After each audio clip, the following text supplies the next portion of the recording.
if you missed yesterday night's programming, the Detroit Pistons secured the number 1 overall pick. And they have the rights now to draft Victor Wembanyama, sending the city into a... Yep. I'm sorry. Detroit, San Antonio got the number 1 overall pick. Detroit landed the number 2 overall pick. So they secured the rights to Brandon Miller or Scoot Henderson. No, someone's calling. Sorry. Excuse me. Sorry, guys. Rough day in the news.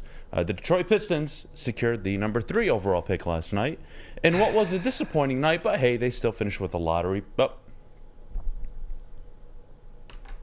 Nope. Sorry, guys. Got it all wrong. Last night, the Detroit Pistons landed the number 5 overall pick. The one pick that would have sent us all into a frenzy last night. And it happened. It happened. And fuck you. Every single one of you. And fuck me. And fuck you. All of you.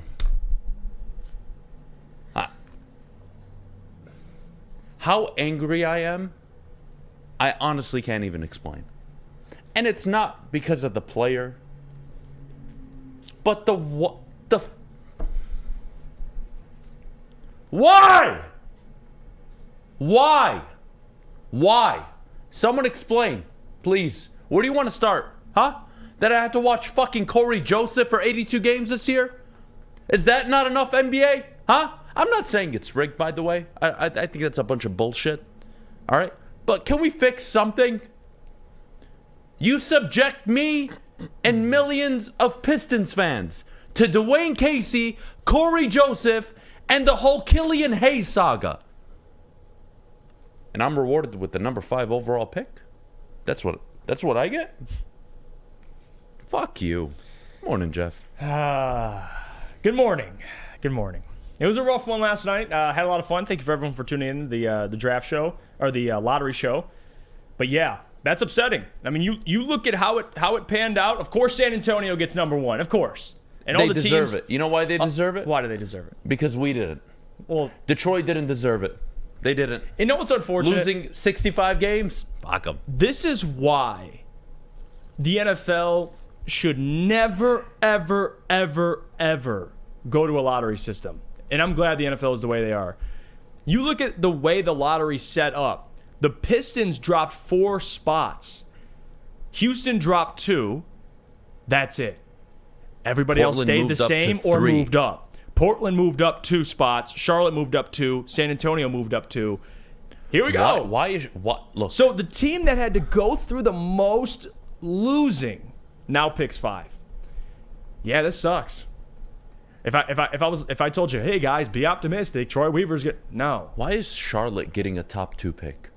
Why? I mean, look, if we want to talk about the NBA being rigged, why Charlotte? Why? So I don't believe it's about rigged or not. I think it's very unlucky. Oh yeah, but very unlucky. You know, we got a whole show for this. I want to ask you what's next with Troy Weaver next. At 9 o'clock, we'll get to Kool-Aid. I want to take calls on this throughout the day. 313-552-6322 will be the number. We'll start taking calls at, 8:30, guys. But like, what are we doing? Like, I want to know. You know what? I want to go back in life. When did the NBA draft lottery start? Anybody know off the top of their head? When did it start last night? Like time? No. When did it start? Like the first year of the lottery. Well, when did that shit start? The first NBA lottery was, it says 2000 and what? 1985. Oh shit. When the New York Knicks won the lottery and took Patrick Ewing. Good for them. So my question is, we're in the year 1984. Yep. Okay. I want to know who the motherfucker was. He probably dead by now, hopefully. Yeah. I want to know whose fucking idea this was. Hey, you know what? It's an 82-game season, and we're going to subject these fans to 15, 18, 20 wins. And the one thing that they can even look forward to, fuck it. We're going to give them no guarantees. We'll just throw some balls around. And we'll pick them. Way to go. Way to go. Imagine the Lions going 0-16. 0-16. and picking 5. and getting the 3rd overall pick and missing on Matthew Stafford. Imagine that. Well, that's the difference. No. That's the fuck yeah. That's the difference. Because the NFL, the phrase "from worst to first" is a thing. Because if you suck, typically you pick number 1, and you get the best player. It's a different league though, in terms of you can not even have that top pick, and you can rebuild quickly because of free agency, how the cap works, drafting players in the 3rd, 4th, 5th round, and they can become Pro Bowl level players. I mean, it's a whole different dynamic in the NFL. But in the NBA, we got to have a conversation. You know what it'd be like? It'd be like the Bengals not getting Joe Burrow, even though they sucked, but they still ended up picking 3-4, and Joe went somewhere else. The Bengals would continue to suck. Are you aware of what's happening in California? With what? They're trying to get. They are trying to pay back the African American community for everything that happened in the past. So I want to know where mine are, by the way, my restitution. I want my restitution for having to watch Dwayne Casey coach the last 4 fucking years. Where's mine? Okay. No, seriously. 4 years of tanking for this shit? And I'm sorry. Cade Cunningham hasn't proven he can play a whole season, let alone 75-plus games. So I got to wait for that. Jaden Ivey, love the player, is in year 1. I told you before the year started, worst case scenario, this thing is still 4 years away. We'll get into the Troy Weaver, what moves he can make, how you construct this roster, how you get it to be much better, who's the right hire. Is it Monty? Is it Mike Budenholzer? Is it Kevin Ollie? But, just honestly, from the bottom of my heart, I just want to say fuck you, NBA, and fuck the NBA draft lottery. That's how I feel this morning. And I've done a good job all week. I haven't really said fuck, but today seems like a very appropriate day to use it more often than not. I'm not happy. Do I look happy? No, you don't. I'm not happy. I'm not happy either. I mean, this is frustrating. I don't even want the Frenchie. Fuck them. But if you're going to punish a team for having the worst record in the NBA, at least don't let them slide past 3. Yeah, that's actually... Fuck's sake! That's the suggestion I wish the NBA, they would change, is if you're the worst team, the lottery system could still be in place, but you can't fall farther than 3. And I'm not just saying that because Scoot Henderson and Brandon, but in general, if you're the worst team in the NBA, the fact that you can fall away to 5, or if you're the second worst, you can fall away to 6, like that, and the percentages are there. There was like a 50% chance the Pistons would pick 5. Like, that's way too high for a team that sucked that bad. So it's unfortunate. I think what makes this a little better, I know with Cade, you still have to see, but the fact is at least they have... Don't you dare justify anything. No, it's not about justifying. It'd be better if they had Cade. Oh, they have Cade and Jaden Ivey. Yeah, It'd be like the year we were supposed to get Cade and they fell to 4. Let me put it this way for you. Like that'd be unfortunate. Let me put it this way for you. I don't have to go through the names. And honestly, I wanted to do this a little later on in the show, but I'll give you a small preview. Mm-hmm. Would you like to add a Gary Trent Jr. to this team? Yeah. Maybe a Brook Lopez? Yep.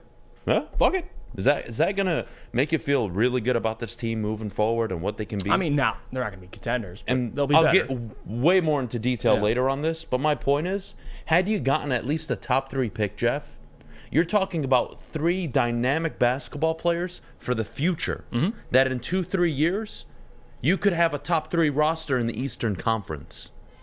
And you know what you got? You got nothing. You essentially lost a year. And look, I know Troy can bob and weave and make good trades and find value in the draft. That's great.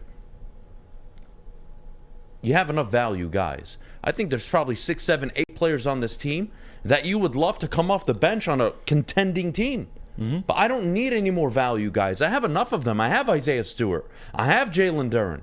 I have some shooters. I have Isaiah Livers. I've got some players I like to come off the bench. Killian Hayes, even to an extent, wouldn't mind him coming off the bench. I need motherfuckers on this team. And I'll pose the question later on the show. What trade would you be willing to make? And who would you be willing to get rid of to go secure a top talent like Jaylen Brown, to go secure a Luka Doncic, if ever possible? Like, that's the conversation you need to be having, in my opinion. Because when we get to Troy Weaver next, what the hell's he going to do? What the hell's he going to do with the number 5 overall pick? That is unfortunate. Last year's number 5 was much better because there wasn't a clear 1, 2, or 3. I know Banchero went 1, and boy, he lived up to being the number 1 pick his first year. But you had Chet and questions. You had all these players you're looking around the room. Benedict Mather, you had all these guys. It's like, Shaedon Sharpe fell to 7, I believe, to Portland. There wasn't the consensus like this year. This guy's being compared to LeBron. Mm-hmm. Damn it, if you look up the Google numbers, Detroit is responsible for the most watched French porn in the last 6 months. And they didn't even reward you for that. What do we got to do? What? Did we fuck up? Did we only watch straight porn? What's the problem? Did we need more buy? What do we need? Gay porn more?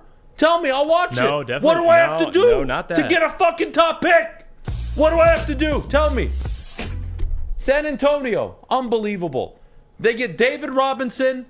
10 years later, they get Tim Duncan.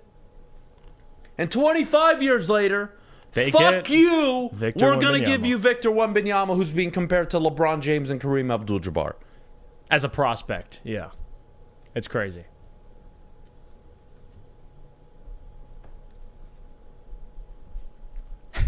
And that's what I want to get to in this today's show too. Is kind of talk about the options the Pistons have at 5 because Terry brought this up. Don't you dare torture me today. No, relax. All right, relax. I'm not doing draft talk. No, relax. Until the day before. That's what I think of that shit.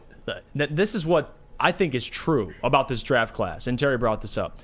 When there's a prospect like Victor that's so, mesmerizing or as a guy who really you've never seen anything like Victor, 7'5", has guard skills. I think also everyone thinks that the rest of the draft is just a bunch of second-round picks. And Terry brought that up. Guys, there's still good players in this draft. Maybe not Victor, but there's still good players in this draft. You have good players. And we'll take a break, and I'll explain what I mean by that. Because you're right. Oh, it's unfortunate they fell to 5. And you know what? They're gonna have another pick coming up, right? Later on in the first round, or excuse me, early in the second round. They're gonna have one of the better picks. They're gonna have pick 31, I believe. Mm-hmm. Correct. So you're gonna be able to maybe move up if you want to for an Ermanni Bates and take a high luxury talent with no risk at pick 26, 27 if you want to move up if he's available, right? So there's a lot of options you have. Not the end of the world, right? But man, you missed an opportunity to get to an Eastern Conference final within the next 4 years by falling out of the top 3. Oh, of course. That's how much of an impact that stupid lottery ball has on a franchise. When we get back, Troy Weaver. I'm gonna make an argument of what I think he should do and what I think he can't do, and you're gonna have to be the voice of reason and tell me yeah or no, and you tell me why. Because the truth is, this morning, you are further away than you were the night before the stupid NBA draft lottery. You are now further away.